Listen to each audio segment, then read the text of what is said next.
While browsing the latest dating app, have you ever stopped and wondered, why are so many of the good-looking people jerks? Well, it turns out there's a simple explanation for this phenomenon. If we make a little graph of niceness versus good looks, we can start to get an answer. First, we have to assume that people are equally spread across this chart, meaning some people are mean and ugly, some people are ugly and nice, some are good-looking and mean, and some are good-looking and nice. Of course, this is based on your subjective taste and what you find beautiful and nice. Now, if you think about it, you probably have zero interest in people who you find mean and ugly, meaning your pool of potential mates gets a bit smaller. And truthfully, you probably prefer a certain combination of niceness and good looks.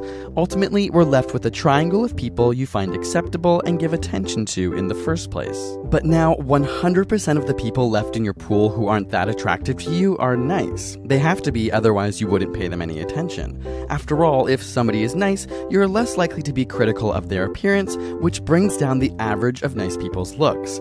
To the same token, almost half of the people that are beautiful to you are mean.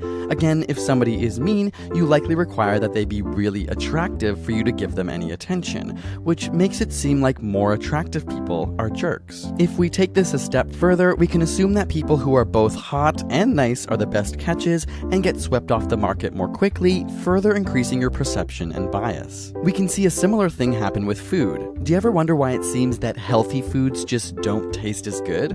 Well, let's use our chart.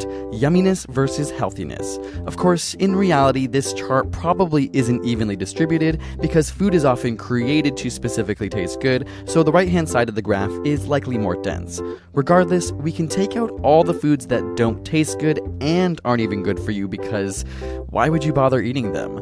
But of the foods left over that you do eat, now 100% of the foods that don't taste good are good for you. Just like the dating graph, it's because of the people or the foods that you don't pay attention to that your perception becomes skewed. Back to dating, and it's true. From your perspective, good-looking people are more likely to be jerks, but it's because of who you're paying attention to in the first place. You simply ignore the ugly jerks. Special thanks to Blue Apron for supporting this episode and giving the first 300 people who sign up with our link 3 free meals on their first order. Blue Apron allows you to create delicious, chef-designed recipes by delivering fresh farm ingredients to your doorstep in the exact right proportions for cooking. It's a fun and simple way to try new recipes every week, which take less than 40 minutes to make instead of doing the same old thing. You can get cooking by using the link in our description. And subscribe for more weekly science videos.